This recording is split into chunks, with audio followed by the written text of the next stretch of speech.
I hope you do.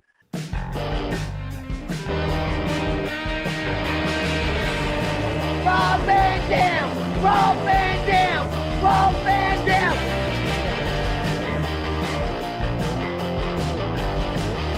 I'm Rob Van Dam. The whole show.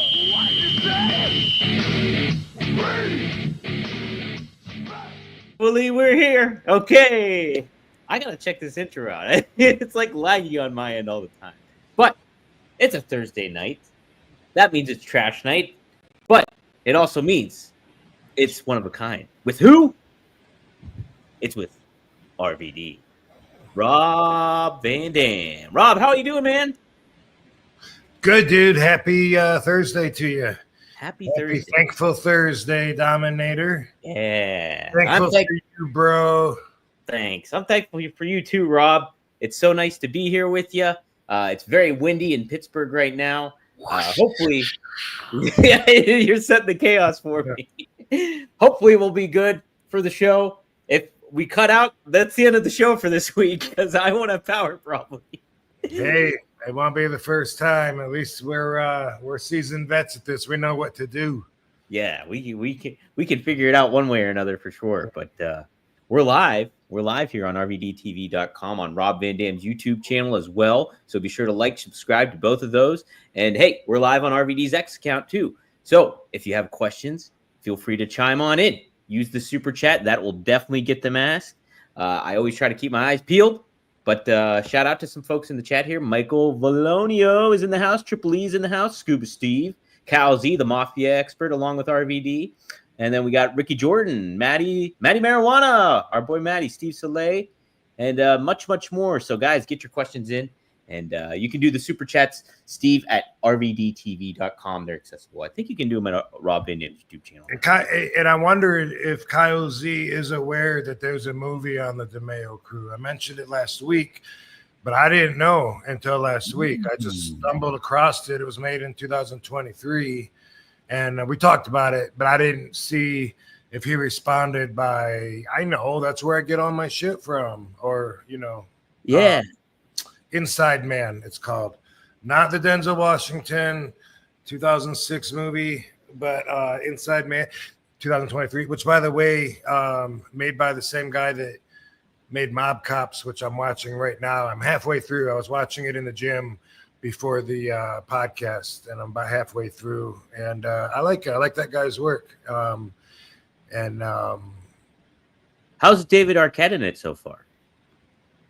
He's good. He plays Stephen Caracappa. They changed the names, which always takes a little something away. Not necessarily from the story, but a little bit from the takeaway. You know what I mean? Like it's weird that people know Nicky Santoro, but they don't know Tony Spilatro, and that's the real guy, and that's weird for me. But I know you get a lot more freedom with not using a person's real name and stuff. But yeah, no, David Arquette's good. He's dry, and Stephen Caracappa was just like the serious, less loud and boisterous one, and yeah, they and he was skinny. It was a lot like Laurel and Hardy. Who? I know, right? I know that's a reference from the 70s. I don't think I know who Laurel and Hardy were, but fat guy, skinny guy. Who else is there to compare that to? That are buddies? Yeah, that's your best comparison. I think you can even do to them. Do you remember Laurel and Hardy? Oh yeah, I remember Laurel and Hardy. Yeah. Mm-hmm. Talkies. That's a little after Talkies, but Talkies. Yeah, yeah. Actually, Laurel Canyon is right there in Pittsburgh. And oh yeah. That was named after Laurel from Three Stooges. Did you? No, I had no idea. I don't know if that's true. That'd be neat though. That'd be neat. It might be. You would blow my mind if that was the case. It might be. Anyway, Mob Cops. I'm halfway through, and I'm enjoying it because I know the story, and they seemed so far it looks like they changed the order around a little bit because they made it look like the Mob Cops whacked Eddie Leno on their first assignment with the mob, and then but I don't know, maybe I misunderstood. Maybe they're gonna come full circle back to it, But anyway, nobody knows what I'm talking about if you don't know the story, so I don't want to get too much into it. But check it out, Kyle. Watch, especially Inside Man, because you're into the DeMeo crew and all those crazy bloodthirsty characters. Very intriguing, very interesting. Kyle asks, compelling, if you will. Compelling. He says, is this the one about the Westies? Nope. Thank you for the recommendation. And then Triple E also adds what you were saying last week, Rob, that Alto King is really good. Nero played Frankie, but also Vito, right? Makeup did a good job to keep the look separate. I think Makeup did a good job, and I think that Robert De Niro did a good job too, because you could just they were just different. Like you could tell when he's Frank or when he's Vito by what he says, by his voice, the intention behind his voice, the entitlement, just everything about it. Just like I said before, Tom Hardy did that in Legend, which is one of my favorite movies. Mm-hmm. Legend or Legends? I think it's Legend. He plays brothers, right? He plays twin brothers, Legends. Yeah, the Cray twins. They're mobsters from England. Yeah. And same thing there. So, yeah. Did I ask you if you saw Mobland yet? Yeah, I think we talked about it. I just watched one episode so far, and I plan on eventually getting back to it. It was enjoyable, but I find it like way over the top. Yeah. Okay. Yeah. I remember you talking about it a little bit now. Yeah. Because Maddie asks, "What about Mr. Ed?" I remember Mr. Ed, the famous Mr. Ed. And they put peanut butter in his mouth so it looked like he would talk. Gee, Wilbur. Yeah, that's what it was. I was real little when I saw that on TV. I think it was even for kids that were older than me. Yeah, right. I remember it being on like Nickelodeon. I think it was after like Nick Jr. when I was like 7. Mr. Ed and Dennis the Menace were on there. Reruns, right? Reruns, the old reruns and stuff. Yeah, those were holy smokes. Guys, yes, if you have questions, get them in here on the chat. We started off here with Frankie Terrizzo with the super chat. Thanks for the 2 buccarinos. He says, what are some of your favorite shoot kicks, Rob? We talked about how to hide your jab. I was thinking about that yesterday when I was boxing too, hiding jab and all that stuff. So, do you have any favorite shoot kicks, Rob? I think, I like the spinning back kick a lot.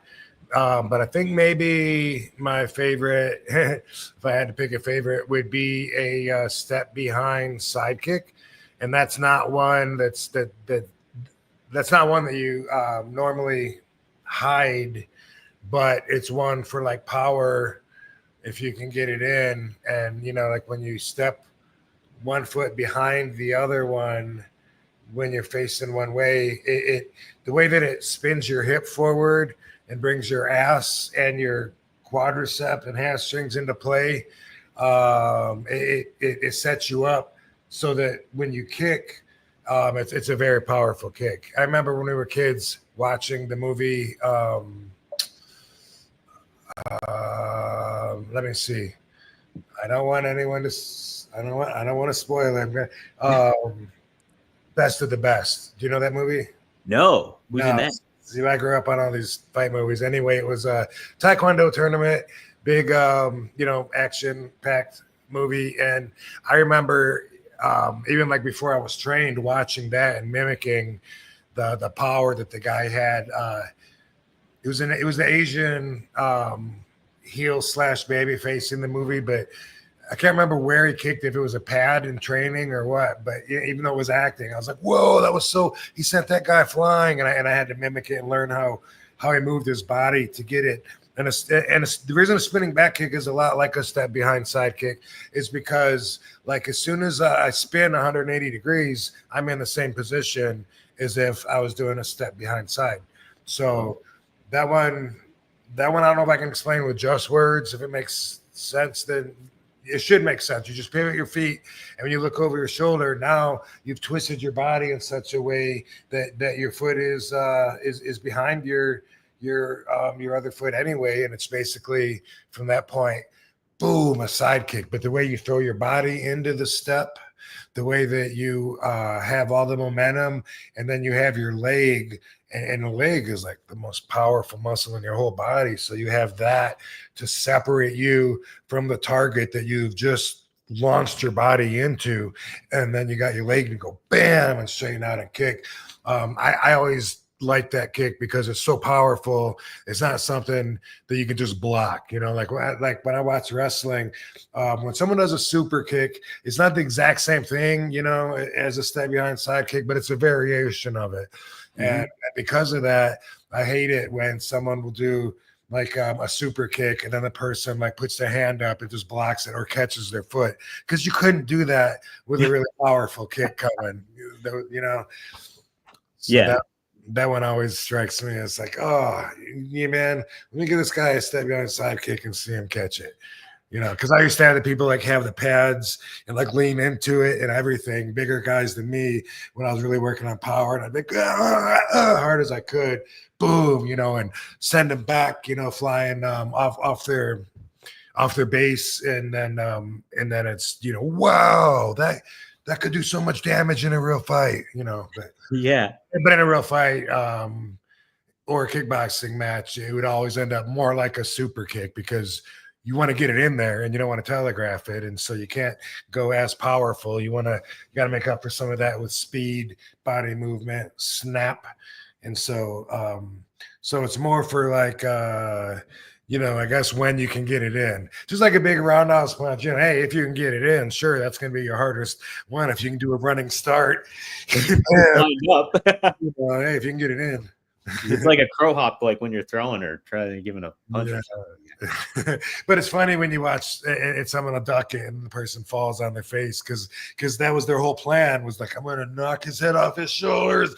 And then they fall and the person's like, excuse me, what just happened there?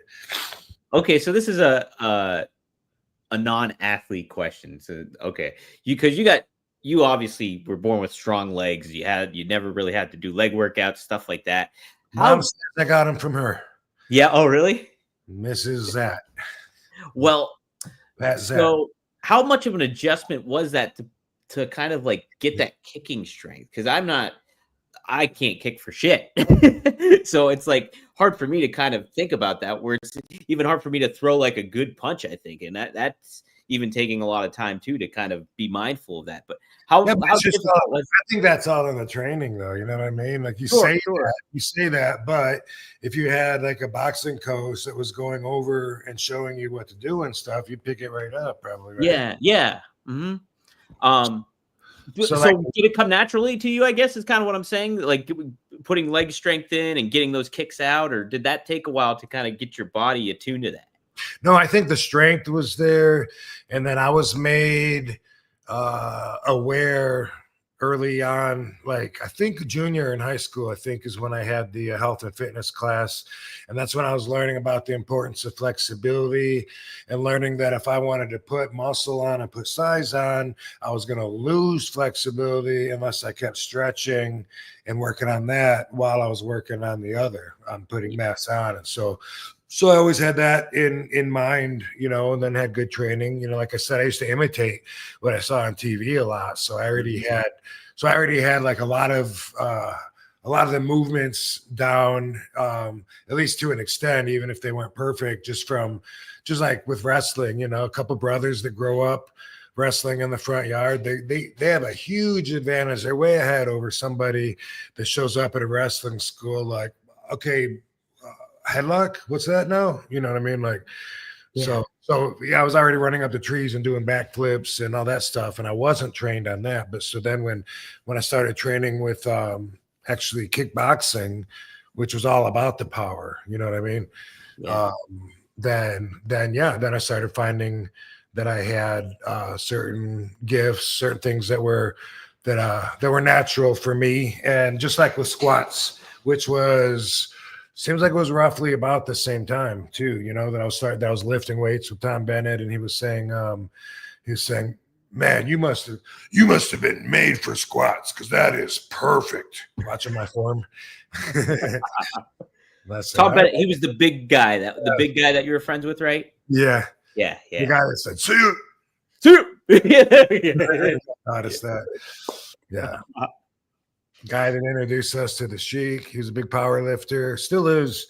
Still lifting as a senior, and he's in his 60s or probably late 60s now. Actually, wow, is he 70? He's up there anyway, and big, 315-pound monster. And I remember the first time doing squats with him at the Y Center, and him telling me where to put my feet and where to hold the bar and all this, and him just saying, "Wow, that's perfect. You must be made for squats." So then I was like, "Oh, okay, cool. Let me throw some more weight on then," and started. Yeah. How about that? Jeez, that's nuts. So I was kind of fascinated. You mentioned it last week. We were talking about throwing the punches and like then you learning from Blackjack Lanza. And then you made mention how like the Sheik just taught you strictly like fundamental wrestling aspect, foundational wrestling stuff. So like wasn't the type that would do like the brawling, punching kind of thing. Cause I would think that would be something that he would be doing. Right. Or am I mistaken on that? Well, so here's the thing. He taught us the fundamentals, but also the mindset, which I think was just as important because we all like we weren't allowed to turn it back off once we turn it on, like you're committed, just like him. Like he wasn't going to be committed to being the Sheik, and then all of a sudden in the middle of the match break character and say like, excuse me, sir, would you mind handing me that chair? Like he would, and that's what he taught us, and that's what I see other people completely disconnected from because they can turn it off, to let the guy know, okay, I'm here ready to catch you, whenever you're ready. And it's like I would have got stabbed if I would have stopped working to just start staring at my guy or whatever. It was like, so it wasn't about that. And if you think about punches and stuff, like if we ever punched each other brawling style while we were working out, we would just have to like really lay it in and really hit each other. Otherwise, what's he gonna say? Because it was nowhere near like him to come over and say, here's a working punch. That wasn't it. That was not part of our training at all. Mm-hmm. He would be like, if we open our hand like people do, and they when they punch like that, he would say, "What are you doing? Why are you smacking him? You look like a girl. You afraid you're going to hurt him?" That's what I would expect to hear from him, but we didn't, of course, because there was no place for punching in what we were doing.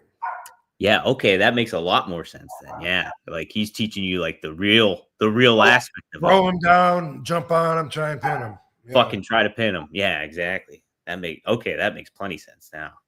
All right, thanks for clearing that up. Wow.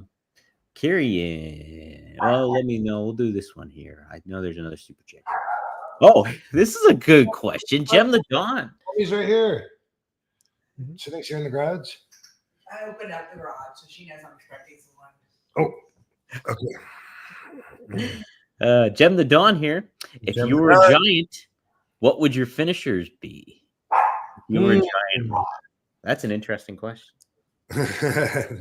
That's funny.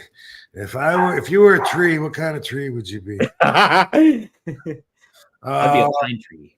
So I would change it probably from a frog splash, because giants don't jump off the top rope too often. They don't do spill like moonsaults. They don't do rolling thunders.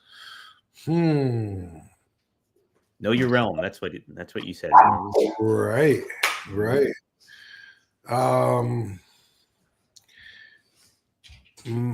My finish would be I'll take the Mike Awesome power bomb off the top rope. Oh, that's a good one. The Awesome bomb was indeed awesome. It was very good. I'll try to put a spin on it and make it my own, though. Yeah. I am going to Photoshop your face onto Andre the Giant for this YouTube clip. Bear hug. Yes. Oh, see, I like the bear hug. That's underrated, too, for a giant move. Yeah. It doesn't get utilized as much. Spark him if you got him. I'm ready. Yeah. Light him up, folks. Light him up. All right. Here's an interesting question, too. Scuba Steve. RVD, ever go to the Friendly Tap in Rhode Island, Timmy White's place? No, I never did. Oh, okay. What was your interaction like with Timmy White? Speaking of Andre the Giant, he was there, his right hand man kind of thing. Right. Yeah, I got along with Timmy really well. I really liked him. Timmy White was in charge every day of getting the talent, picking from the talent and getting people to go with him to meet people, real people outside of the dressing room.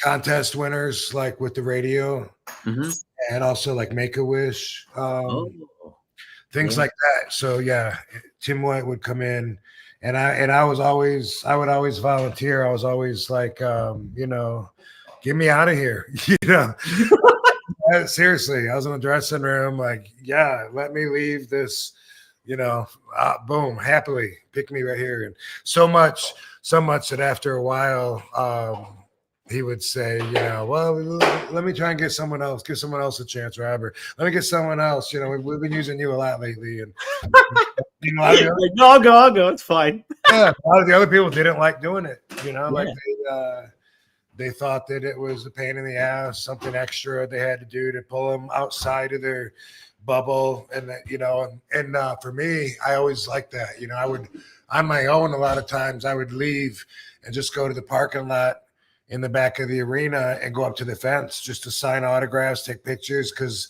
I needed a break from that bubble. Yeah. It was not as easy for me being in that bubble of a men's dressing room. You know what I mean? It's just a bunch of guys farting and laughing at each other and talking shit about their wives.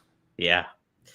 Well, okay, so I know you weren't thinking like this, but from a standpoint of going out there, interacting with the fans, like from whether it's contest winners or going out in the parking lot, like you were saying, do you think that's a good thing for big stars to do? Or is that counterproductive for business because you're kind of not exposing yourself, but kind of like making yourself more available, so to speak? Does that make sense? I could see it as either. Yeah. Could see it as either in the same way, just being genuine is also like that could hurt me in the long run.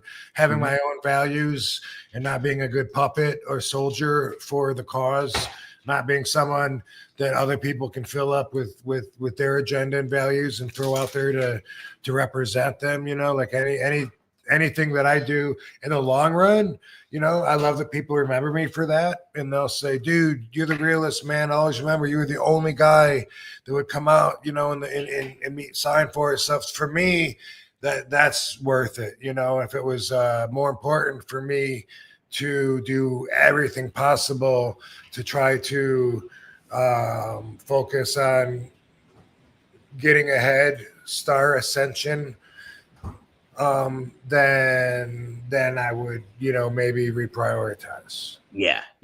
That makes a lot of sense. Yeah, because it'd be tougher, I think, for like somebody like The Undertaker who was in gimmick all the time to like. Right, and I don't think he should. I don't think he should go back there. He's the main event. You know what?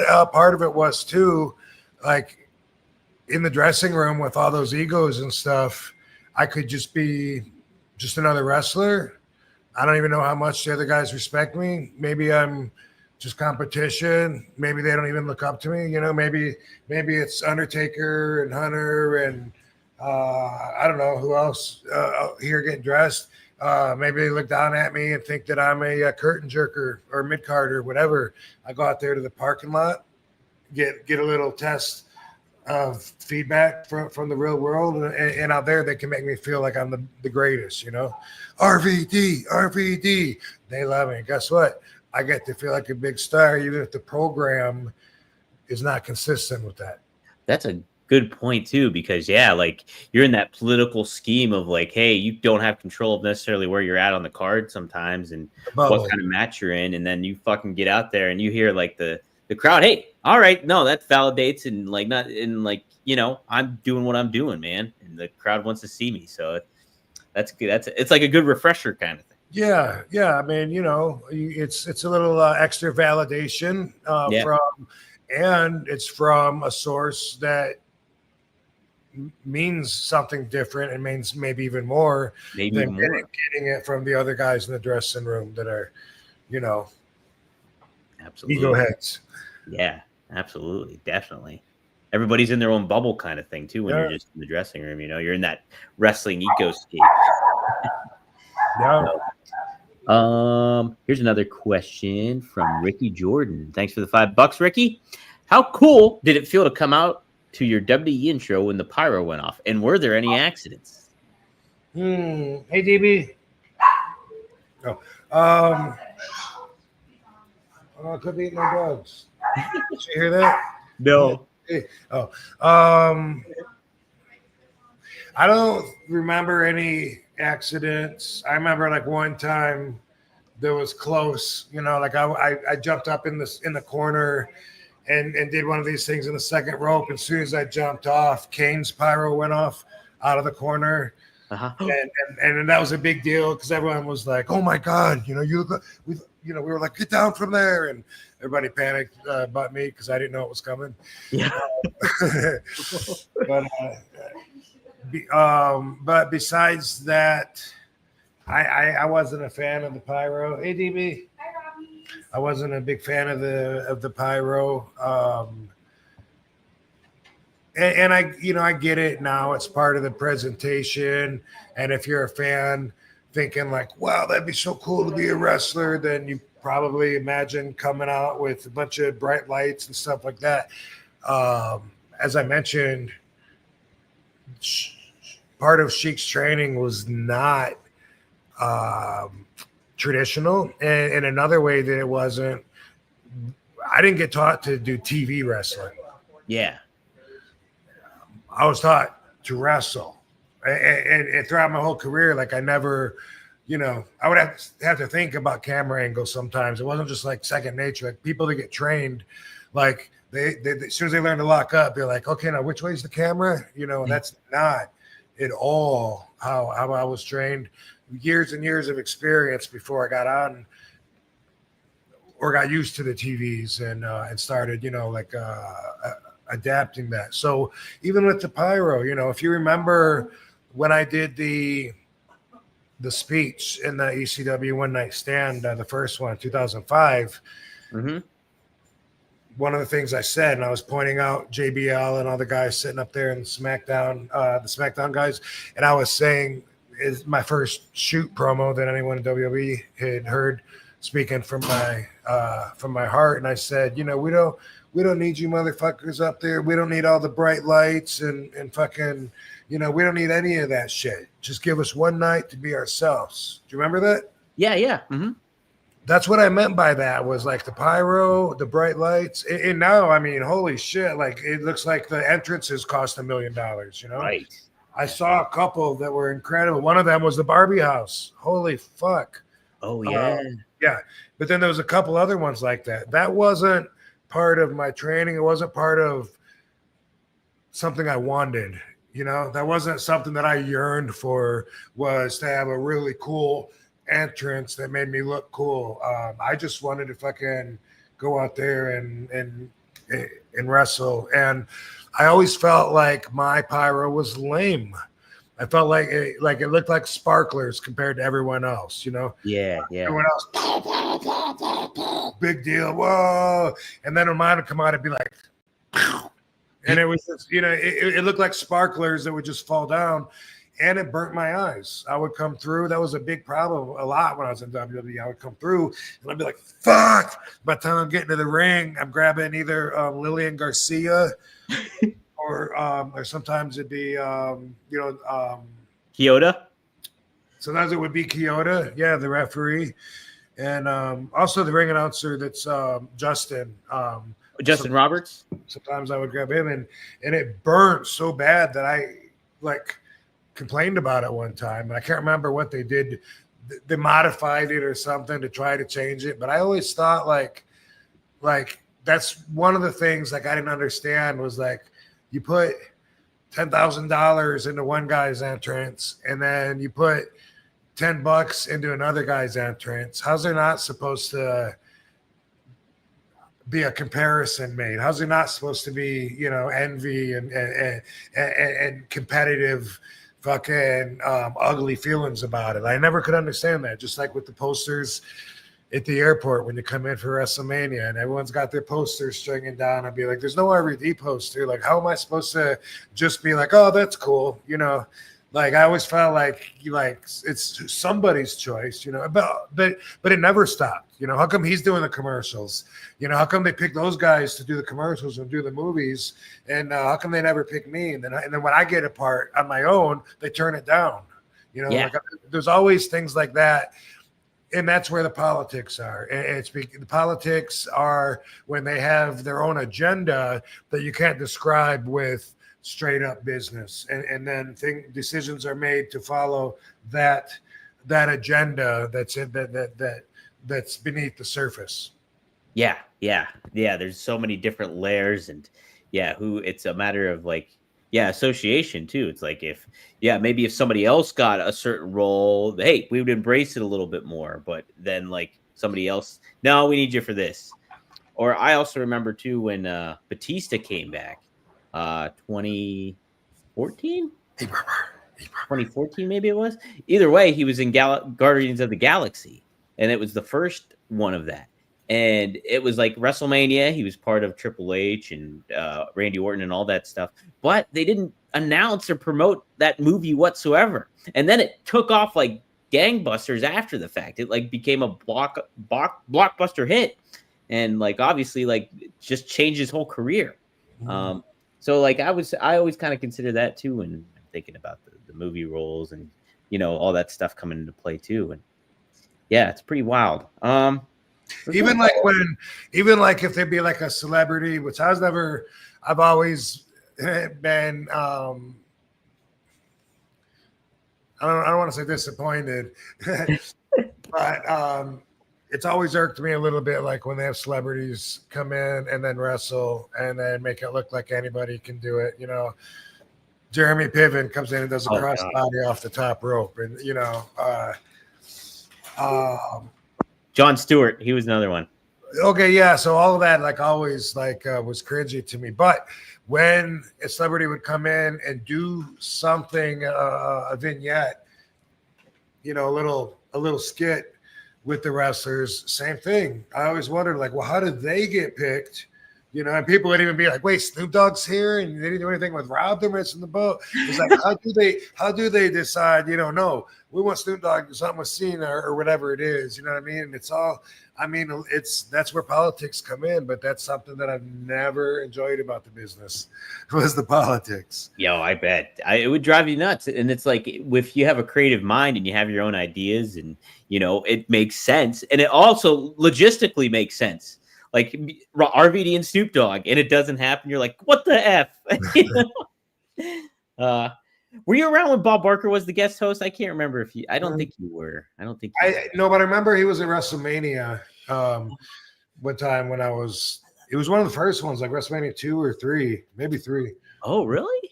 Maybe. Oh, you might be thinking of Bob Uecker. Bob Uecker. Oh, maybe I am. Yeah, you're right. Mm-hmm. That's right. Yeah. I thought it was the don't get your dogs neutered guy. It was Mr. Baseball. He was the baseball commentator. Yep. See you have fun. Yeah. No, that was great. Some of that stuff. Yeah, I'm with you though. Like when the celebrities get involved, sometimes it can make sense, but other times no. And I get the fans love it, you know. Oh my God, Jelly Roll did this and that. But I'm like, you know, the way I got taught, if I was gonna kick Jelly Roll, I would kick him the same way I would kick Bubba Dudley. You know what I mean? Uh-huh. Not any less. So he thinks, oh, that's it. I should be a wrestler. This is easy. Not that at all, because that's not the truth. No. Speaking of, they have so Pat McAfee actually cut a really intense promo on Raw, and like they're setting him up for Gunther at Backlash because Gunther choked him out on the previous week after he tried to save Michael Cole. Now somebody like Pat McAfee's an athlete. He was a punter in the NFL and all that stuff. Is that something a little bit more digestible, do you think? Having like a pro athlete kind of get more involved instead of like a Jeremy Piven or like a guy that's my size. Yeah, for sure. That makes it better. Yeah. Mm-hmm. For sure. Yeah. What do you think of Pat McAfee? What you've seen of him and how he handles himself in the wrestling realm? Well, he's totally into it, you know, like I was watching a clip of him commentating, and I'm realizing like he wasn't around when I was there, so he seems really new to me, but he's probably been there for so long since I've been gone because he seems used to it. He seems like he's regular, like he's plugged in, one of the family, comfortable with making his own decisions on what he's talking about and calling and shit. So, you know, he just, I don't have anything negative I don't know anything negative about him. He seems to be, to have a lot of passion for the industry. Otherwise, I don't know, you know, why he would do what he does. And I know he always has wrestlers on his show or whatever. So I assume that's, good synergy and good networking. Because otherwise, why would him and the brothers have anything to do with wrestling unless they're bringing in the numbers, right? Absolutely. He's big time, like, you know, and to your point, like he's definitely like embedded into the product because he's been on commentary for the past few years. He wrestled a little bit in NXT and stuff like that when Adam Cole was there. Okay. Yep. And he's definitely he's not as like Logan Paul smooth, but he's pretty darn good. Like he's good. But he was also trained a little bit by Rip Rogers, I believe, too. He trained with Rip Rogers a little bit before he actually. You know what's interesting? I never thought about it like this, but sometimes like in wrestling video games, like retro ones, you can be like a rapper and be like in the game or something. Yeah. That's kind of like what it is, you know? Yeah. Like, No, he would be like a secret character you could unlock back in the day. right, why not? Because you could wrestle as like Fred Durst or like Kid Rock, I remember, I think back when. Oh, I unlocked Fred Durst from Limp Bizkit. Sweet. Yeah, right. Yeah, because we were talking about putting Cypress Hill and some people in that game that's been going around for years and years and is waiting to be made. Yeah, I know that Wrestling Basement one or whatever it is. Is that the one you're thinking of? Yeah. Super chat by Frankie here. Another one. Thanks for the $5.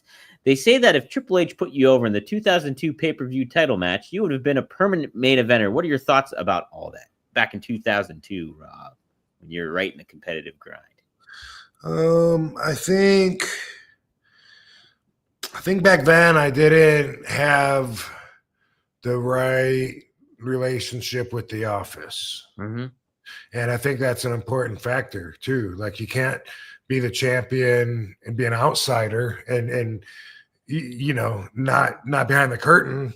You know, it might have worked with CM Punk when he was doing his pipe bomb promos and shit. I mean, he looked like he was an anti-WWE, like an outsider guy, the way he was running his mouth and stuff. But obviously, if you were the one with the pen, you know, pushing the pen, making the decisions in the office, you wouldn't allow that. Not someone that's fucking calling you on all your shit and trying to destroy you and your product and your image. You wouldn't want them to, you wouldn't allow those guys to be, you know what, in that spot. It's got to be someone that you invest in, that you know you can trust. I really wasn't that guy. You know, even though the fans loved me, and, you know, I can't say whether it would have worked or not from a lot of perspectives, but from the perspective of the office, I think having control of me and having a solid enough relationship with me to trust me, I don't think I had that. Yeah.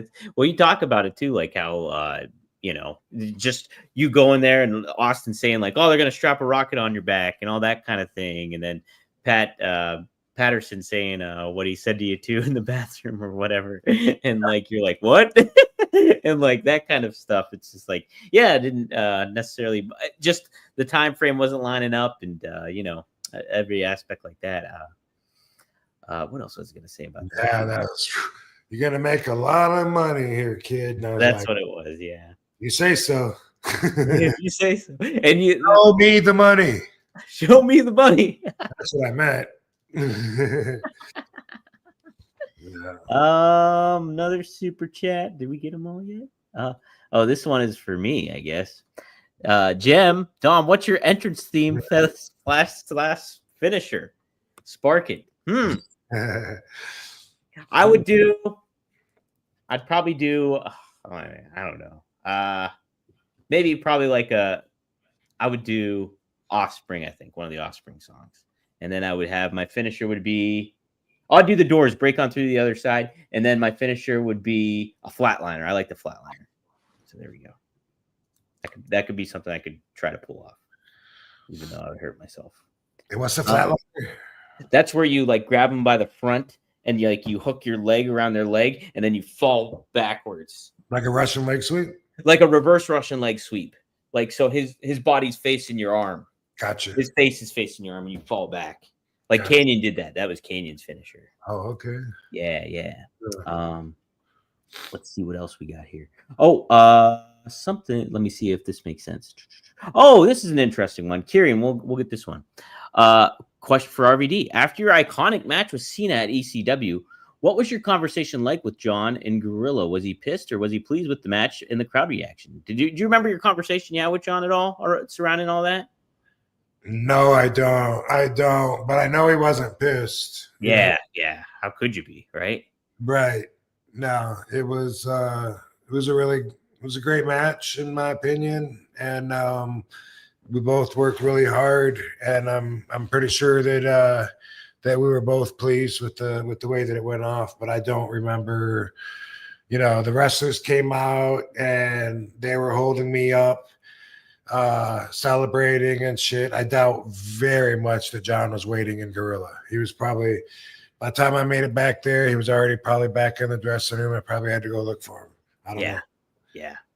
I was thinking, like, even us just talking about that and thinking about Cena win the title right now, makes me think about like Cena's all-time best matches, and that has to be up there, like top 5 at the very least. Like, if you're thinking about his most historic matches, you could definitely make an argument it's his top 3. I think even like is your match with him, because it's just so memorable that like you winning the title, the atmosphere, the situation that it was all about, and how he handled himself too. It was just like really a perfect, unique balance for that time.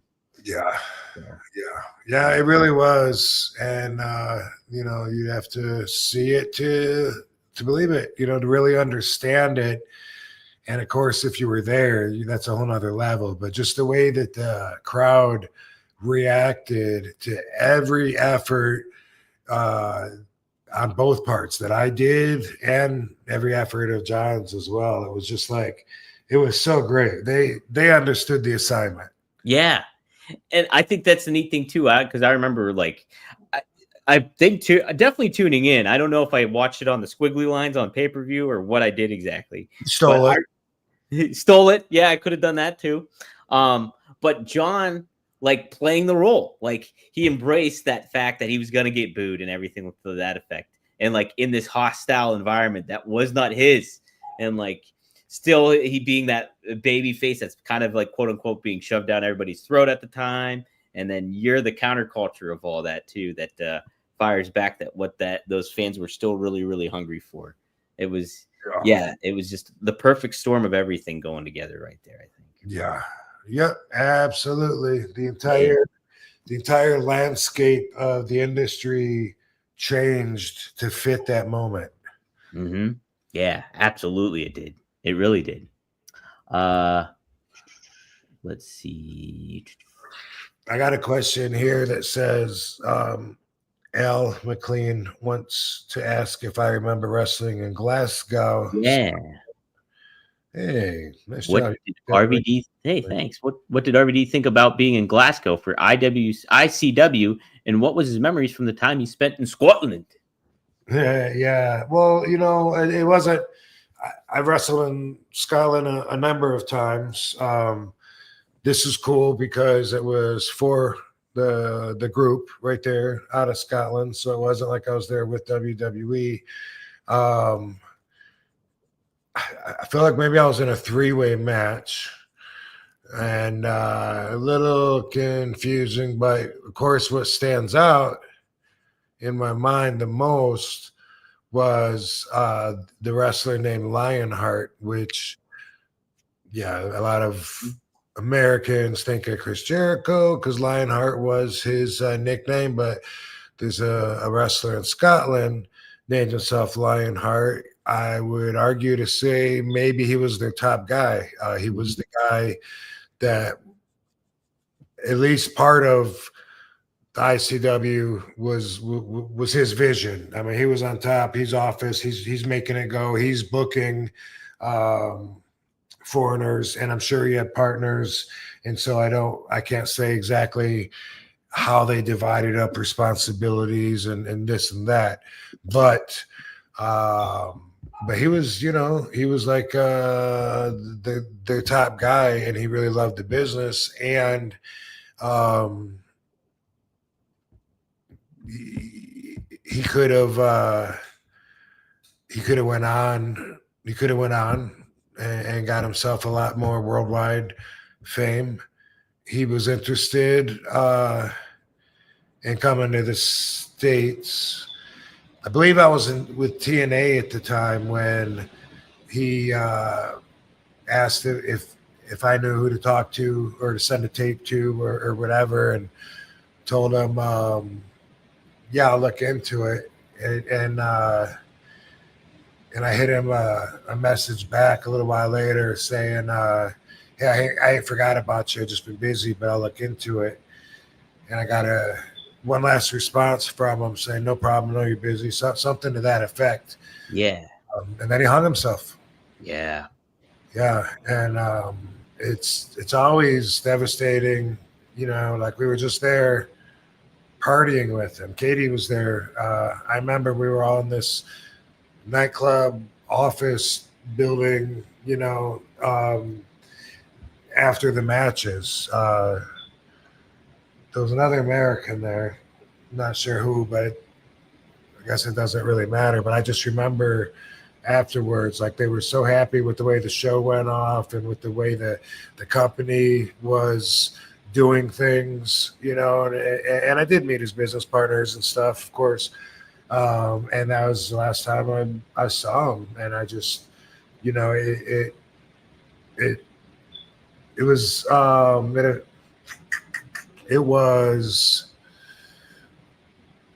was something, it affected me. It was effective to see. I had no idea what it was about, I still don't know if it was you, but obviously I'm going to guess he was depressed. Depression changes your perspective into a state of mind that's not very positive when some things that aren't very positive or productive seem like a good idea sometimes, Yeah. It's brain chemistry. I always say this, it's brain chemistry. Brain chemistry controls our emotions. Sometimes it's off. Sometimes we need a little help, whatever. But that's what I'll always think of when I think of ICW or wrestling in Scotland. He left an impression on me. I talked to him a lot. I worked with him a couple times, I believe, and I think it was shortly after that, or it might even been before, but it seems like it was somewhere around that time that Triple H made an appearance there. And that was when that was like unheard of. Like, wait, WWE acknowledging an indie promotion that he was there with ICW in Scotland, saying, "Hey, we're networking and making some of these groups our affiliates." Which now, of course, with AAA and with TNA and with everything that they're doing, it's more apparent now than it was then. But that was the first I'd heard of it. Wow. Yeah. Yeah, I remember hearing that sad news about him passing. I was not familiar with him at the time, but he had a great look about him, and unfortunately, he was only 36 when he took his own life. But what a good looking dude, and like definitely sounded like he had his head on his shoulders when it came to the wrestling business and everything to that effect. But yeah. I guess there's a documentary out about him too. trying to think. Afterlife, it was called, I think. No, he quoted the TV series. Somebody said there's a documentary about him, so I'll have to try. I haven't seen that. I would like to find that. Gem the Dawn. I watched a good documentary on him. If you can find that gem, let us know in the chat here. That'd be great. Yeah, I didn't know about that. Yeah, how about that? There's one about Nigel McGuinness. I mean, Oh, you've seen that documentary, right? no, I haven't seen that one. No. Okay, that was pretty good. That was a long time ago. It seems like, but I remember Nigel when such big news about him. Early in ROH and stuff with Bryan Danielson and stuff, and then I remember him going to TNA and them changing his name to like Desmond Wolfe for that time being and everything. Yeah, and I worked with him then when he was Desmond. Yeah. How'd you like working with Nigel? Oh, fine. He was a nice guy. I liked it. In the documentary, I believe I don't know if it's a blood disease. He catches something. I can't remember what the antagonist is in his story. But I'm pretty sure he was told he wouldn't wrestle again. Some kind of illness, and that's the heat of the story. But he came back and I believe wrestled afterwards. Yeah, he wrestled at All In last year. I think he wrestled Bryan Danielson. Yep, came back and wrestled in London, and did a pretty darn good job too. August 2024 is when he wrestled last. So, yeah, I'm not sure what it was. Seems like it was a blood disease that maybe he got a job, and then maybe he was one of those guys who got a job to go up to the dub, but then lost his contract because of something that showed up. Oh, well, Not a Garage says Nigel caught hepatitis C from a piece of shit at an indie show. Someone I won't mention. It isn't worth mentioning. That's what he says. Okay, so yeah, similar to what's his face in Canada, right? From Hannibal. Yeah, similar story. Sounds like. Yeah, with Abdullah, right? I think that was the story about that. Yeah. So, dang, crazy stuff. Let's see. You're welcome. Two wrestlers. Like I saw a picture yesterday. It was Cactus Jack and somebody, but their whole they were just covered in crimson mask, right? Both so red and bloody. Maybe Terry Funk or whatever. Yeah. I just said to Katie, how healthy can that be? You know what I mean? Especially with certain wrestlers that are out banging rats every night. Oh, they're shooting needles. Hey, let's bleed all over each other. Let's all bleed on each other. It doesn't matter. Bleed in my mouth. Oh, man. Ugh. Plus, I can imagine just getting it in your eyes would just be rough, I think, too. Ugh. Oh, look, this is an interesting question. Alex K. Rob, is Katie ever going to look into wrestling training? Training people, I think he means? Would that be something she'd be interested in, you think? I have no idea. I don't know. I think she's I don't know. I don't think she never talks about it. You know what I mean? She's still we're all still learning, but she's at a stage, where she's still pulling it together and more comfortable every match, it seems like. And I don't, not that she couldn't have something to pass on, but I don't know. Yeah, interesting. Yeah. All right. Let's see. Something I wanted to bring up to you. This kind of ties into some other stuff here. Let me get the research paper out here. Oh, that's the wrong one. Read that. RVD research. Dang it, I gotta type it in. Bear with me a second. All right. Here we go. This is kind of what we talked about a little bit in a roundabout way. So I don't know if you heard about this, but apparently Logan Paul offered Stone Cold $1 million to dress as the Prime Bottle at WrestleMania 41.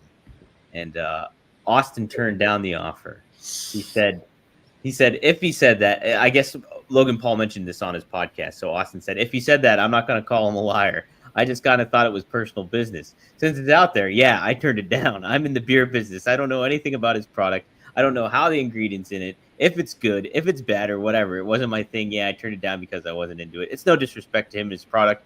It's not my gimmick. He's doing really well. He's hustling and going and getting it.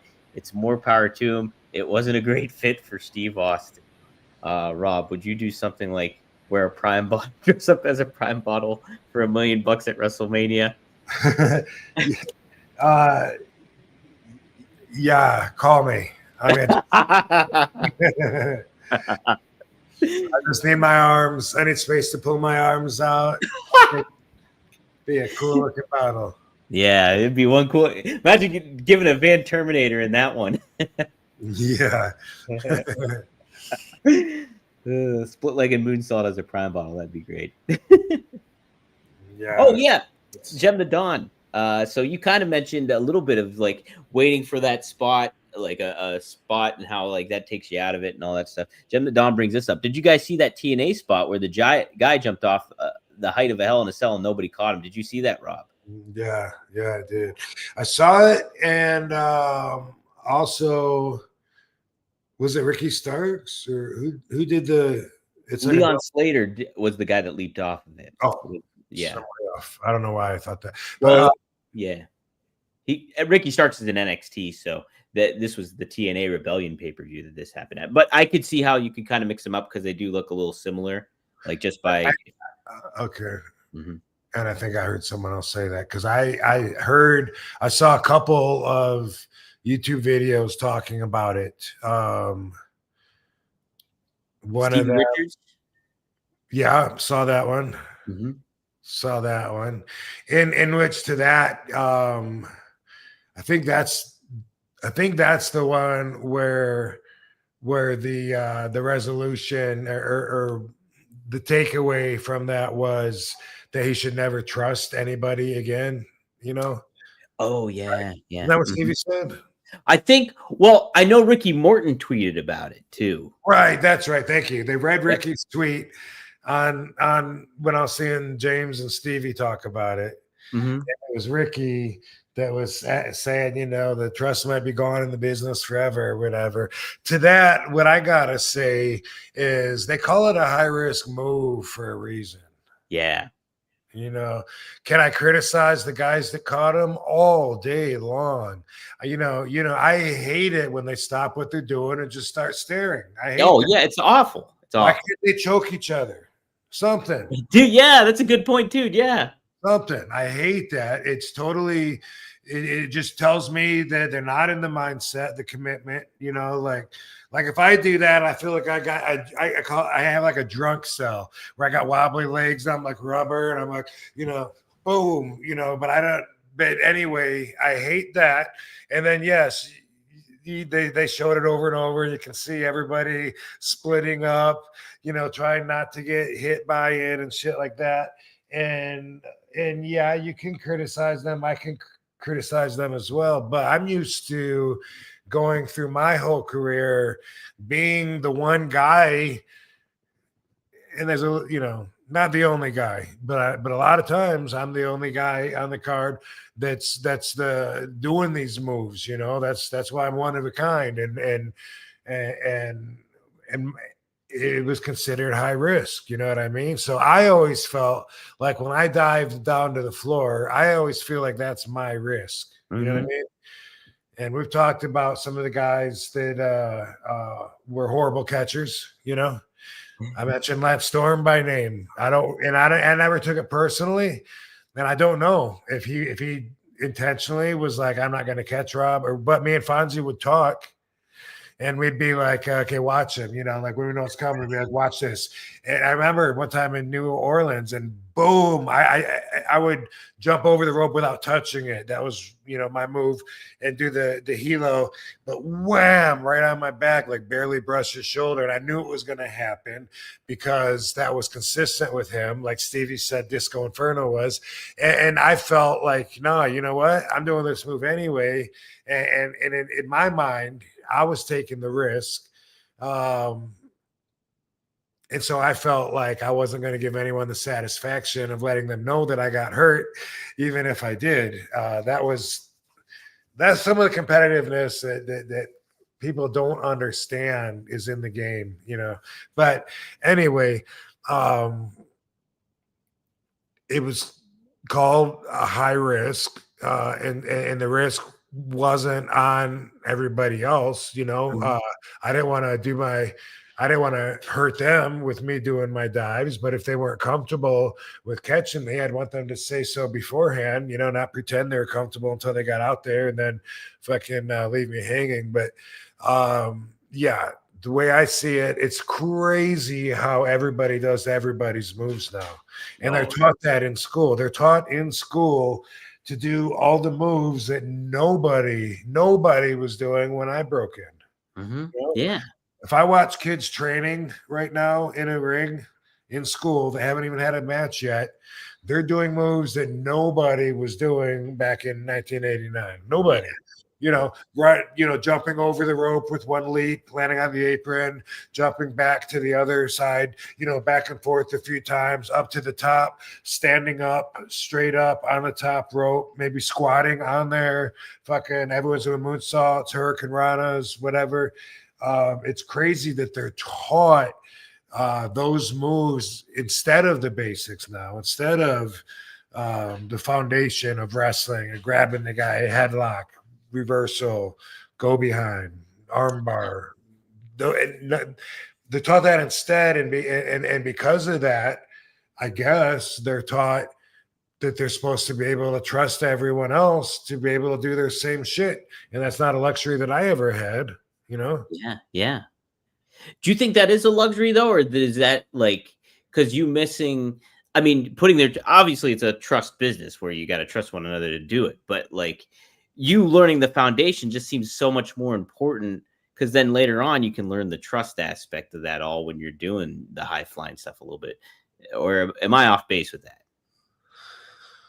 I think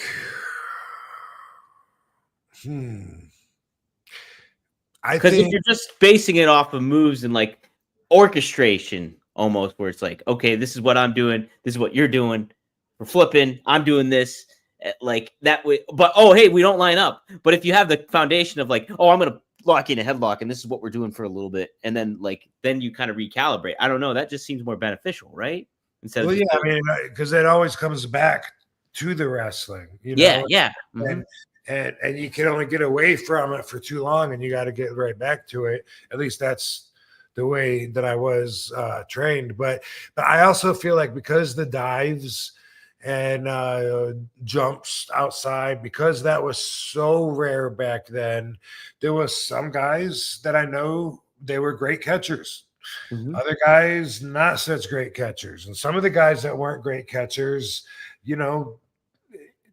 they weren't taught how to catch. It's not something they're comfortable with. They're not that good at it. It's not personal. It's not like they're trying to not work with somebody. It's something they're not that good at, because not everybody was trained to do a springboard hurricane rana on day 2 back in the day. And because of that, I feel like you carry more responsibility to be able to do a lot more shit, lucha libre style wrestling, catching and diving, than you ever did before. Because before, say 1992, if I would have gotten in the ring with someone I didn't know and said, hey, I want to do this and this and this and this and this, it would be very appropriate if it was say a veteran, Manny Fernandez or something like that. It would be someone that's already knows what they're doing. It'd be very appropriate for someone like that to be yeah, you can save all that crazy shit and do it with the next guy. We're going in there to wrestle. Yeah. And that would have been, that's the world that it was back then. Right. Mm-hmm. So it makes you more diverse, right? It just they forget that it's a match as soon as someone grabs your hand and goes up to the top rope. Yeah. The guy down on the bottom forgets he's doing anything already. Yeah. He just starts spotting him. Mm-hmm. Doesn't try to pull his arm away, untie the guy's shoes, try to grab his leg, try and push him off the rope. Nothing. They just go, oh, okay, no one's going to notice that I'm just spotting you while you dance on the fucking rope. You know, that is the stuff that wouldn't have fit in what the Sheik trained me to do. No way. Yeah, the Sheik would have none of that. Yeah. Jeez. Yeah, it's an interesting conversation always. Ricky Jordan, thanks for the $5. Have you ever had to quit it smoking for a drug test or other reason? And do you take tolerance breaks? I don't usually take tolerance breaks on purpose. I usually feel like the universe just has enough in store with my schedule, you know, to where like, okay, tomorrow I'm going to fly all day. I'll smoke my last doobie on the way to the airport. I might not smoke till the next day or whatever. Because of things like that. And because like it used to be that if I smoked weed continuously for so long, after a while, it seemed like the weed would get boring and be doing nothing for me. But I realized usually if I change the weed up, that doesn't happen anymore. And so that's like a problem from years ago, more of a rookie mistake kind of thing.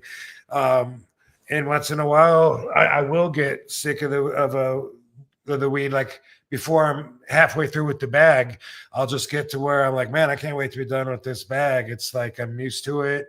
It's not that good or that strong. And it'll be a subpar bag. But then switching it up keeps that from happening in my adult life. But I never smoked as a kid, but I'm just saying in my more educated life. And what was the other part? So I did use time. I did use the convenience to my benefit when I went to WWE for my return in 2013. It was $1,000 fine at that time if you got busted for smoking marijuana. Mm-hmm. And I was there. I signed a 3-month contract, 66 matches in a course of 90 days, 3 months. Mm-hmm. And I decided on my own, you know what? Yeah, I'll take a break from smoking because I hadn't taken a break in a long time. It seemed like a good idea. So I stopped a month before starting with WWE. And then when I gave my first piss test, I did fail it still a month later because that's how dirty my system was. But then I did the 90 days without smoking and just thought, yeah, why not? And then I left, and then I came back the next year, and I did a 5-month deal, 88 matches in 5 months. And this time, you know, I was like, I could quit again or whatever. And I was like, nah, you know what? I'll just smoke my way through it and pay the fines. And so I just chose to do that. Yeah, yeah. How often would you get fined typically, like on a run like that? 2 or 3 times. 2 or 3 times. All right. So when you failed it the first time in 2013, did they fine you because of that? No, they tried. It was Carano. Mark Carano came up and said, dude, you failed the piss test. What the fuck? You're supposed to come in clean. And I said, no, I know. That was just that's because I smoked a month before, and it takes 35 days to get out of your system. And I said, so that was just I ain't been smoking since I've been here. I said that was just showed up from what I did before. And it was like, oh yeah, you're right. There we go. Yeah. All right, interesting. So I didn't know that's how long it took to get out of your system. I didn't know. 35 days if you're a heavy smoker. Oh, okay. Yeah, if you just smoke a little bit here and there, you're not looking at, that many days at all if it even shows up in your system. Yeah, yeah. It all depends on that, how saturated you are. Yeah, man. And I was really surprised that I failed the test because like the whole day before, I was just guzzling this drink, and I was pissing so much, like nonstop pissing. Yeah. This was so clear, and the idea is that you want to give a piss test that hasn't been sitting in your bladder long enough to collect anything. You know. Oh. And I thought for sure I had that. I had to piss so bad that I remember just driving from my hotel to the doctor. I had to piss immediately in the parking lot outside of my car. I couldn't even wait to get in there. I had to pee so bad because I had myself, on that system, and I still failed it. Dang it. That's crazy. Yeah. Mm-hmm. How difficult was that for you to just take that 3 months off? Was that when you do that, when you like stop smoking for like, whether that's unintentional or not, is it tough for you to do, or is it not? Are you pretty easy with it? Easy as fuck. Yeah. Super easy. Because I know too, like my family, I don't smoke cigarettes, but sometimes like my brothers will, and they could just stop. Like, they can with cigarettes? Yeah, they can do that with cigarettes too. They could just. That's awesome. Yeah. Like they say some people have an addictive gene and some don't. Mm-hmm. Yeah. I definitely don't think I have. Neither of my parents seem to be addicted to anything. And I smoke because I love it. And then if I choose not to, it's always that easy. And it's been that long since 2013 since I've taken like that much off. But every once in a while, I will just like either I'll get bored of it, or once in a while I'll go, you know what? It sounds weird, I know, but I don't even feel like smoking. And sometimes I'll take like a weekend off or something. Not a lot. Yeah. But this year, it's probably happened like at least twice, and it's like, it's just so easy, for me that like when I do smoke, it's not like, oh my God, I missed you so bad. It's not like that at all. It's just like, you know what? I enjoy it. And it would be good to smoke and lift my spirits and get my vibration up. Boom, let's roll a doobie. Yeah. I get that way with coffee, where it's like, I'll drink some coffee, like, and I always like coffee in the morning and stuff like that. But then I'll be at a time where like, I'm just kind of not feeling it. I'll just like not drink coffee today.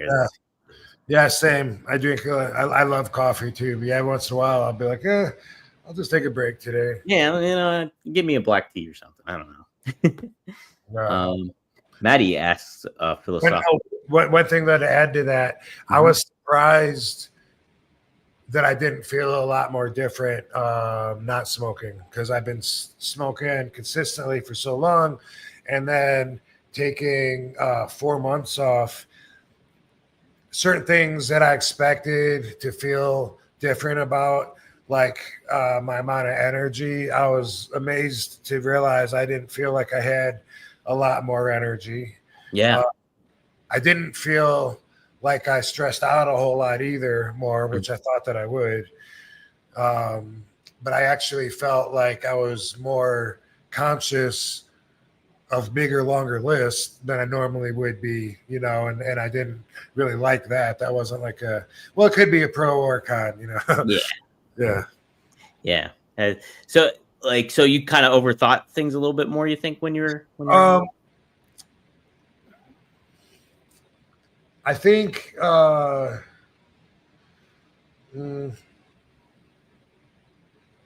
think what it is that I could handle having more on my brain than sometimes if I don't have as much capacity in my brain for something. You know what I mean? Like if I'm going to give you a list of 10 things and tell you, remember these 10 things, if you're smoking a lot and shit, it might be normal for you to remember 2 of them. And then you might be thinking like, fuck, that's right, I got these 10 things I got to remember. And then it becomes like a stressor, because you're like, wait, I know I got 3 of them. Like, fuck, what is it? There's 4. And almost like it makes you think that you have a lot more work than you actually do. Whereas if you weren't smoking, maybe you remember the 10 things. It doesn't stress you out. And so you're not even thinking that like, oh my God, you're just thinking, oh yeah, those 10 things, here they are. Boom, boom, boom, boom, boom, boom, boom. Yeah. So not that I seem to have more clarity, but it seemed like like I could hold on to more information at a time. Yeah. That makes sense too. Mm-hmm. Yeah. Man, I didn't feel like any more energetic. You know, I thought like everything that I wanted to blame on the weed, you know, like, oh, I'd be working out more, or I'd be working on my book, or I'd be out enjoying this. But instead I felt like just as tired, you know, on that schedule, that monotonous schedule that we were on, just the same as if I was still smoking. If you were still smoking, yeah. Yeah. All right. Philosophical question. What if Dominican Republic was filled with Dom clones? Says Maddie. It might be. I've never been. Yeah, I've never been. Maybe if so, I hope they're really good baseball players because the Dominican Republic's known for that. That's where tourists were dying though a couple of years ago, like at the hotels and shit. Oh, really? Oh shit. Yeah. You never been to the Dominican Republic? Puerto Rico isn't part of Dominican Republic, right? Because it's one of our I don't think so. territories. Is Dominican Republic one of our territories or no? No, I don't think so. I don't believe I've been there, but I think it's right by Jamaica, right? Yeah, I think it's pretty close at least. And by Bahamas. Like I can see it on a map. I don't think I've been there. Yeah. I'd like to go though. Yeah, go. I should. You should. They give me a free pass because my name's Dominic. Yeah. How that works. Needler. And the Republic is like a bunch of stormtroopers that are all dumb. That's all me. Oh my god. They'd be the most disorganized stormtroopers of all time. Actually, the Republic was the X-Wing fighters, the good guys, right? Yeah, they were the good guys. That's right. The Empire versus the Republic, I think. Yeah, the Empire versus So it would be all a bunch of Dom solos, if you know what I mean. Yeah.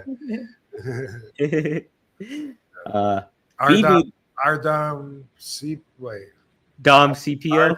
Dom 2. Never mind. RV Dom. Yeah, worth it. Oh, man. That'll be an interesting Photoshop to do. Needler. Is being 32 years with a lingering adductor injury out of shape, but I dance salsa too late to start wrestling school for fun? A lingering adductor injury out of shape, but I dance salsa. Is it too late for him to start wrestling school with some of those issues there, Rob? No, there's no rule. There's no rule against that as long as you realize you go on that the odds might be against you over somebody younger that doesn't have a sprained groin or whatever you got there. But man, those things can last for years too. But yeah, I mean, you know, if you're hurt, that's gonna make it harder if you're in your 30s instead of 20. I don't know necessarily that's because physically, I think you can be in better shape at 30 than 20. 20-year-olds a lot of times are still like built like kids. You're still growing until you're 26 anyway. Yeah. So I would say, you know, just the fact. I think that like where the age would work against you is just learning something new at 32. You know, over like. I don't know, for me, like right out of high school, I started wrestling. So I was learning to be an adult while I was traveling with these crazy people. So, so that really affected who I would become, but also it was easier than like, if I already started like another career, was 10 years in, you know, to being a cop. And then all of a sudden I switch, you know, and, but unless it's an athlete or whatever. The answer is no. If you think you can do it, if you believe in you, I believe in you. Yeah. But you've got to be realistic with yourself. That's all. And, you know, I would never do it just for fun. I don't think.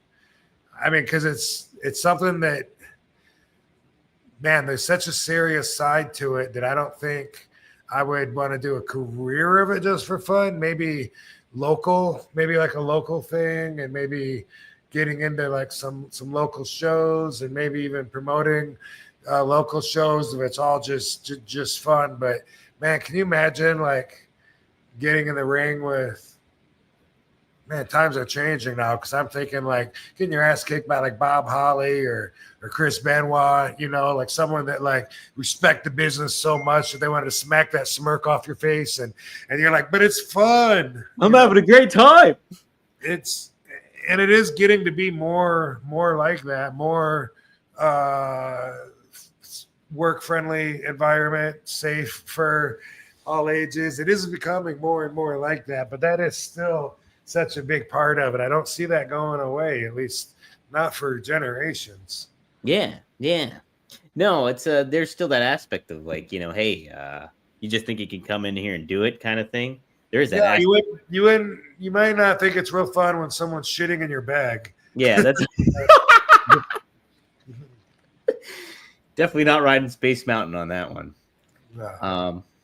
No. My brother Marcus, he started when he was 37 and he's been doing it. So he's liking it. And if you just have a little, I would just be sure to make sure your injury's all right. But if you're dancing salsa and you're only 32, just get yourself in the right mindset, I guess, for it. But 32 is pretty young.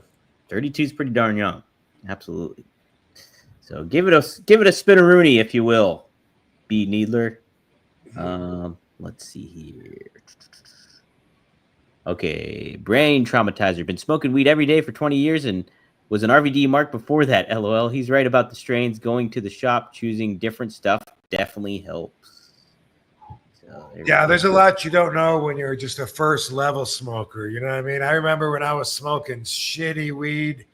It was the kind that would poke holes in your plastic bag. It was like sticks. It was like brown, half stems, quarter seeds, and then a quarter of quote unquote bud. Hey, why do they say quote unquote before the word? Shouldn't it be quote bud unquote? Yeah, that's what I would think, right? Who came up with that rule? I don't know. Some fucked up. Yeah, definitely wasn't Mark Twain, right? Last week you were asking, or maybe it was the week before, but you asked me about like, is there a mafia story that I would like to see made into a movie? Yeah.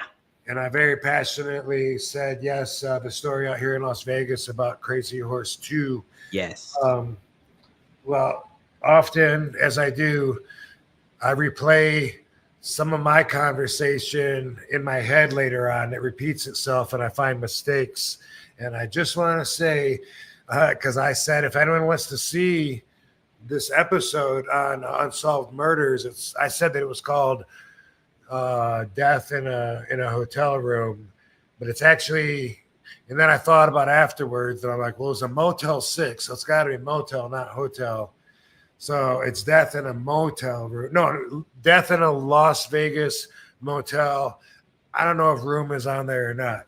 It could be Death in a Las Vegas Motel, or it could be Death in a Las Vegas Motel Room. I think room's on there. But anyway, that's from the Unsolved Murders, and it's the story of Buffalo Jim and his ongoing dispute with the Crazy Horse 2 strip club owner, Rick Rizzolo, out here. And man, I've been stuck on this wormhole for a couple of days, trying to learn as much information as I can about that whole situation. And I learned, some stuff that I didn't know. Like one of them, so there's a guy named Tony Albanese, and Tony Albanese is also called Tony Paradise. He works with the mob. He's a mobster, and he has a bunch of massage parlors, strip clubs in Southern California. He wants to move into Vegas, and he starts doing that. And he has a place in a strip mall out here on Flamingo and Paradise, and he buys the place and calls it the Crazy Horse, and it's a strip club. And he bought that in fucking 1977. So that's right in the fucking middle of like the casino movie time period when Tony Splatter's out here. Tony comes out like 71, he dies in 86. So this story starts right in the middle of that. In 77, he opens the Crazy Horse Saloon out on Flamingo and Paradise. And then the very next year in 78, he acquires this other property off of Sahara and Industrial Boulevard. The owner dies, Billy Joel. It was called Billy Joel's. It was a discotheque. He buys that, calls it Billy Joel's Crazy Horse 2. And this place stayed there from fucking 1978 until 2022 when they just fucking tore it down. What? Yeah. Isn't that amazing? Holy shit. Fucking amazing. So he owns it in 1978. And then it seems to be Tony Spilotro and his enforcers muscling in on the sex industry. And fucking Tony Paradise is killed. He's missing first. And this is 1981. They find his head out in the desert by a town called Needles. And they mention it in the movie Casino. I hear this guy, they found his head out in the desert. You know anything about that? I heard something about it. Something like that. I'm paraphrasing. Yeah. That was Tony Paradise. And then a temporary guy ran the Crazy Horse 2. And then Rick Rizzolo's dad, Bart Rizzolo, bought it and Rick ran it. And then Rick ended up acquiring the majority interest. But this was way the fuck back in like the mid 80s. And then maybe 88 when Rick took over. And then he owned that thing and fucking ran it like with the mob, like way up. Like I say, it finally, like 2006, he was told to sell it. He was running it while it was for sale. And there's a bunch of buys that almost went through, people that were supposed to buy it. Yeah, I'll give you 30 million for it. And then they would fall through or whatever. And that kept dragging on and on and on. And then I think it was 2016, homeless people apparently started a fire and it burnt part of it. And there was another fire. And then in 22, they finally raised it and destroyed it. But man, what a crazy story. All the lawsuits from customers that got beat up and were, one guy died. One guy that beat him up and broke his neck and he died. When Rick Rizzolo would go to court over these things, who would represent him? But Oscar Goodman. Oh, yeah. Oscar Goodman, who was our mayor and who was the lawyer for Tony Spilotro, played himself in Casino. And he represented a lot of the mobsters. And he represented Rick Rizzolo and got him out of a lot of trouble, got him variances in the codes when he wanted to expand the club. So when he bought it, it had 1,600 square feet, and he went from 1,600 to 26,000 square feet, and it was just like the biggest, hottest strip club in Vegas for a while, and all the celebrities went there. Jenna Jameson worked there for a minute. Holy shit! I told you Godfather worked there, and then he knew all the guys. He was right there during that time. Another name popped up today: Gorgeous George, the girl. Oh, the girl. Okay. Wow.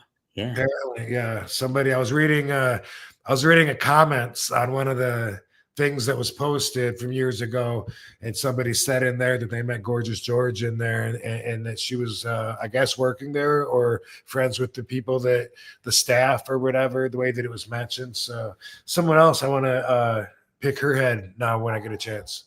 Yeah, that'd be really interesting. Yeah. So okay. So if you were to do the sequel and they made you the executive producer and they're like, Rob, we need one main character that it focuses and surrounds around, would it be Rick Rizzolo? Who would you make that the focal point of the second movie sequel? It might be, I mean, it's hard to say anything other than fucking Jim Barrier's Buffalo Jim, the wrestler who had an ongoing feud with Rick Rizzolo for years and years because he had his auto body shop attached to the building, and Rick Rizzolo wanted to kick him out so he could expand. And so he was an informant. He would take pictures of all the crimes, people doing drugs or fucking in the limos or beating people up in the parking lot or whatever. He was always reporting that. He said one time Rick Rizzolo shot a dog in the parking lot, killed it for no reason, just to be an asshole. And, he reported that. He was always reporting Rick to the FBI. and Rick, and he would get threats, phone calls, from alleged mobsters saying that they were going to kill him and this and that. And then he ended up dead that one day, which was mysteriously, I guess, like one day after Rick Rizzolo got out of jail. And that's the focus of the Unsolved Murder that you can watch that show. Wow. That's the focus of that. And that would, not only would that make it easier to make into a movie, but it seems like the right thing to do to tell this, to tell, because you can't go with Rick Rizzolo and be, I don't know. I mean, it'd be hard to make. I don't know.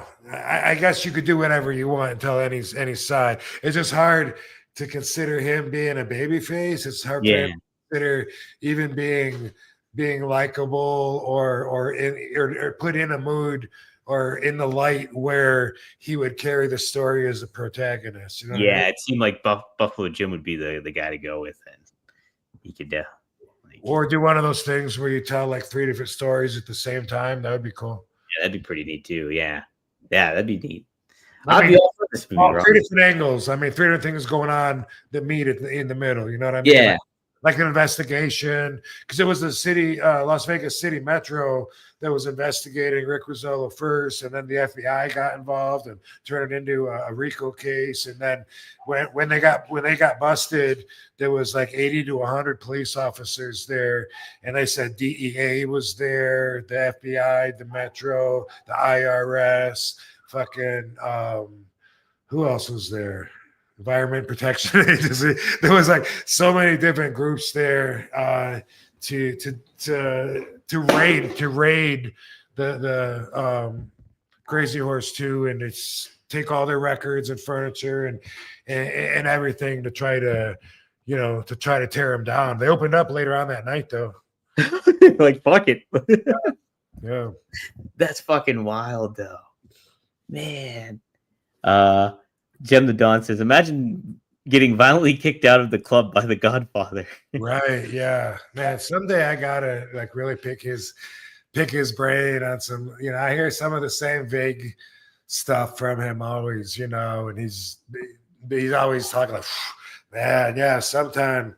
But sometime I gotta go, okay, now's the time, Charles. Look us up. Because I'm etching guys, Yeah. Is he pretty fascinated by the mafia stuff too, or? Oh, he takes more of an attitude to where they were just friends and stuff, Mm-hmm. Joey Blasco wasn't a disgraced former Metro officer that got fired for giving information to the bad guys and then joined Tony Spilatro's gang and then became bartender at Crazy Horse 2 to Godfather. To him, he was just Joey B. Good guy. Yeah. Wow. How about that? Yeah. Yeah. Wow. Such crazy circumstances. Yeah. Maddie has a funny one here. Did Sabu show up when your power went out? No, he didn't. I would have needed all the help I could get though, because I couldn't see for shit. Why would Sabu show up? I don't know, because he froze the one time we had him on. Oh, okay. Yeah. I was also thinking he used to always come out to the arena with the lights out. It wasn't maybe always. That's probably what Maddie's referring to then. Yeah, lights go out and come on, and there he is. Sabu. Wow, this joke is lasting forever. How about that? Letting it go out. Dang. Well, here's a hot question here.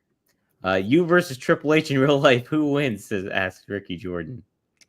I'm gonna leave that one up to the fans to speculate and guess on. I like that. Yeah, that's a good answer.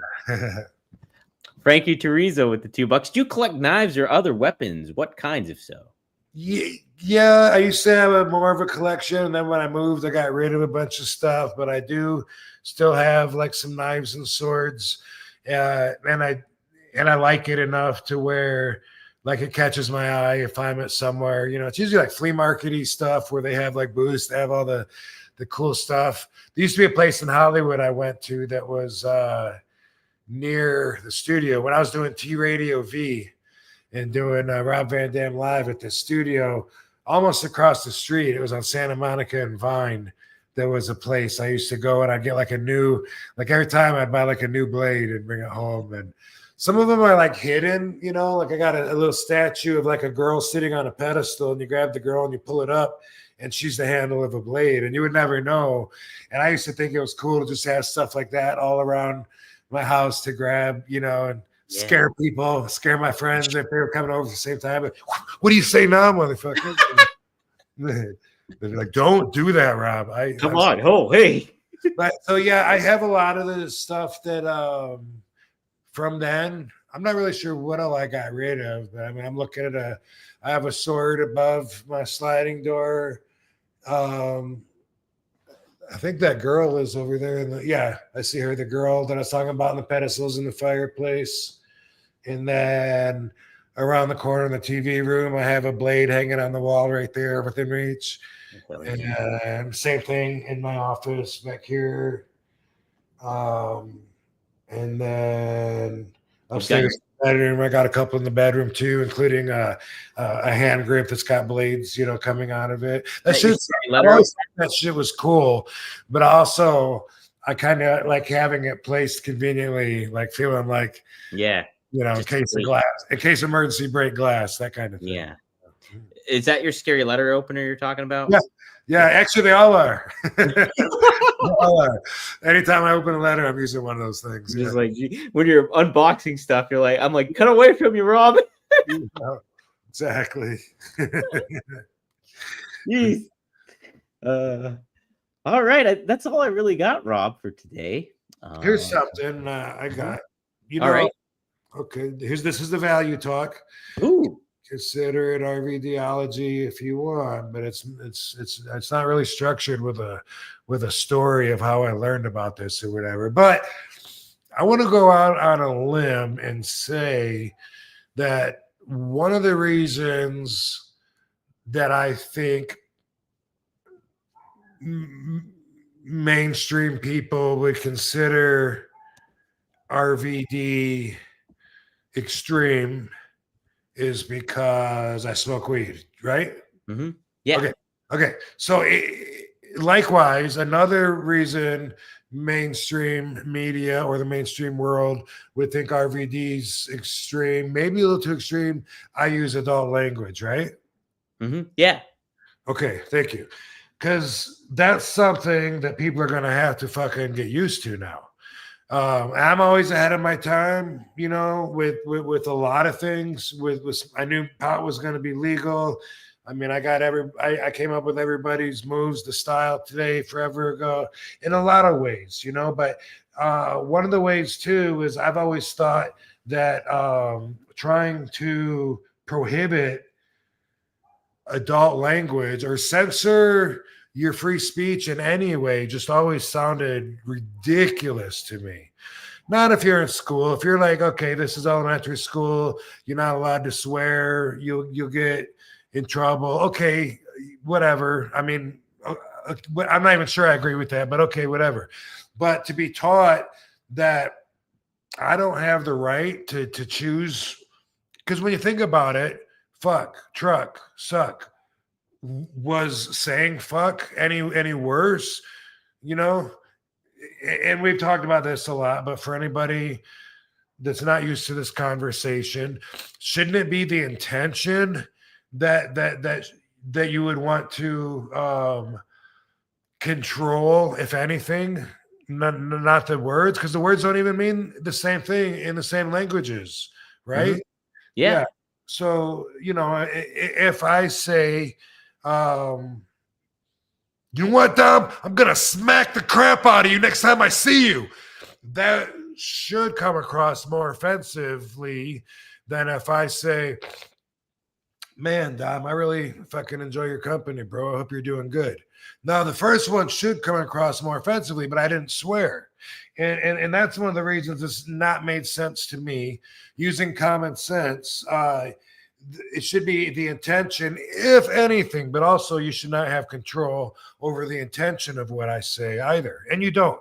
We have free speech. It's the First Amendment. But I know that a lot of people think that one of my lesser qualities is vulgarity. And I get that. But it's real world talk to me. I don't have much of a filter when I'm being myself, and I'm not purposely catering towards children or something like that. But now that Raw is on Netflix, they're able to swear. Now what? Now kids are going to learn it's not just those extreme wrestlers from ECW that use the F word, ECF and W.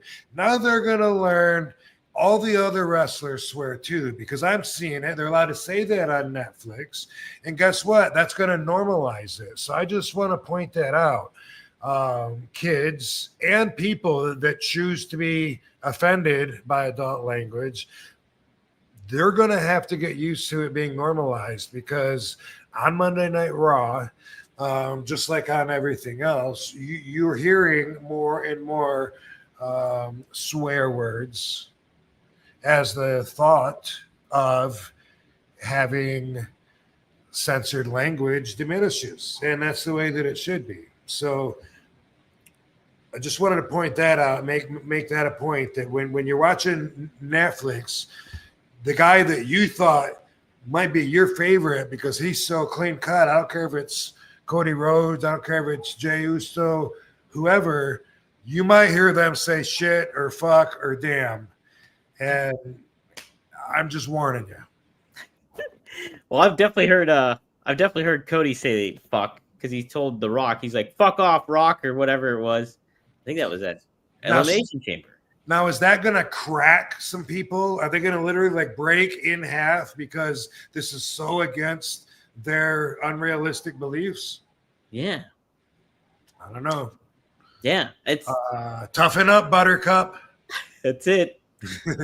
Hey, Rob, you're a good fucking dude. You know that? Hey. Oh, I'm sorry. No one swore at you. Oh, man. Dang it. All right. Well, enough of this crap. Cool. Well, hey. Yo. This was a good one. A lot of people are saying, Frankie says, Dom, I think this is the best episode I've watched. Positive flow. Kyle Z says, really, really good.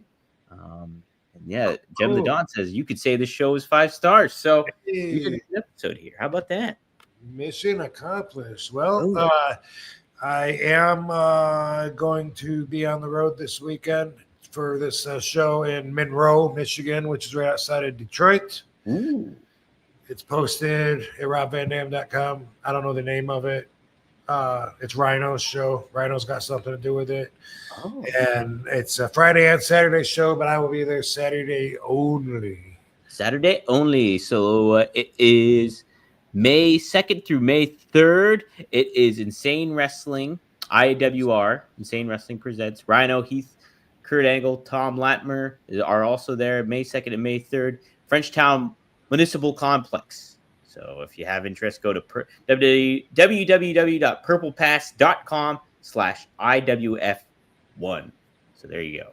Which Insane Wrestling, I believe, is what ICW was in Scotland too, in Glasgow. Yeah, it was. They were Insane Wrestling Championship Wrestling. Yep, and this is Insane Wrestling Revolution. Little synchronicity there. Yeah, how about that? Wow, tying it all in. Cool. And then, guys, as far as anything else goes, if you like what you're watching, be sure to hit subscribe, whether you're on RVD's YouTube channel or you're at rvdtv.com. Also, if you haven't yet, be sure to sign up for Only Wrestlers, onlywrestlers.com. Go there, set up your free account, and sign up for RVD's account for free. Sign up for Katie's account for free. And the I almost said IWC, the Only Wrestlers account for free as well. And then there's plenty of other talent on there. And if you're a talent, sign up too. Get your own account on there too. You can start creating content on there. So be sure to do that and join the new wave. Because Rob, you're going to Chicago for, and then the next one announced is it in New Orleans? Is that correct? That's right, Nolans. Wow. Big Easy. Yeah, so May 29th is Chicago. July something. I'm not sure when the date is. I think sometime in July. which is hot as fuck in July in New Orleans. Now that I think about it, but yeah, man, we're growing and doing the shows is helping a lot. A lot of the wrestlers want to work, want to wrestle, and a lot of them are joining because of that. Because we're only booking the wrestlers that are on our platform. That and by the way, this is an open invite to everybody, to wrestlers. Look at onlywrestlers.com, see if it's something for you. It's a platform for you to use so you can keep in touch with your followers to the extent that you want to. A whole lot or not so much. And also it's an invite for anybody else too. Fans, check it out. And just remember, we're improving all the time. So we're always fixing bugs. If there was a problem with it letting you vote last week, check back in again, because every time we get a comment from anybody, and it helps a lot too. So let us know. Every once in a while, somebody will say, "Hey, what happened? I tried to join. It wouldn't let take my credit card or whatever." Boom, that goes straight to the techie people, so that we can say, "Fix this shit. We're trying to be big, man. Can't be fucking around like this no more." And then they fix it. Yeah.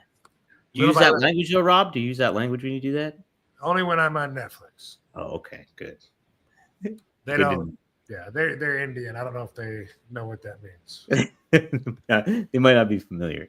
Mm-hmm. So sign up, guys. Onlywrestlers.com. As far as anything else goes, you can be sure to go to RVD420.com and get some Greek glass, some good glassware. I got to see that at the Nerd Bar. They do a good job at Greek glass. Here's a couple of them there. Boom, boom, boom. And there's plenty more new ones out there too. So go to RVD420.com. Check that out right now or after we're done here. And I think that's it. Oh, one more thing. If you're not familiar, One True Sport has merged. We are now called Brass Ring Media. We're part of a new thing that we're going to do writing and newsletters and live stuff on the same channels that we typically do. So go to onetruesporttv.com for now. Check it out. We're going to be making some changes there and some new content coming there too. So we appreciate everybody joining in on that. You get to tune in sometimes on RVD's Twitter X account with that. What I want to do too is make sure that we promote Only Wrestlers on all these programs too as well. So get the word out about it a little bit. So. Fuck yeah. And we're adding new features, but I think it's next week we'll be able to talk about it because all right. Well, we always growing, yo. It's getting bigger. Always got plans bigger than today. A lot damn bigger each week, week in and week out. All right. Thank you everybody for joining in. We had a lot longer walk plan, didn't we? It was a lot longer. It was a lot longer. You know what that is? No, what is that? Oh, I'm not sure if I got DDP's part right, but that was what Lex said when he got up to the podium. He said, I took a bump getting into the Uber. We had a much longer walk plan, didn't we? And DDP said, either said it was longer or it was a lot longer. I'm not sure what he said. I don't know why that's in my head, just because I was thinking, like, he took a bump getting into his Uber. Oh, my God. Damn. That looks. Yeah. I still got to watch it. I got to watch the Hall of Fame stuff. Okay. Yeah. Heck yeah. They had a lot longer planned. Mm-hmm. But he still stood up and took a couple of steps, and that was awesome. Sweet. That was my favorite part. That's so good. Yeah, I'm so happy for Lex. He's a really good dude. So I'm happy that he finally got the bag, bro. All right, we'll see you next time here on One of a Kind with who? Not DDP. It's with RVD. Get my fucking knuckles all. Dang, Rob. Man, you've been doing some straight jabs. They ugly.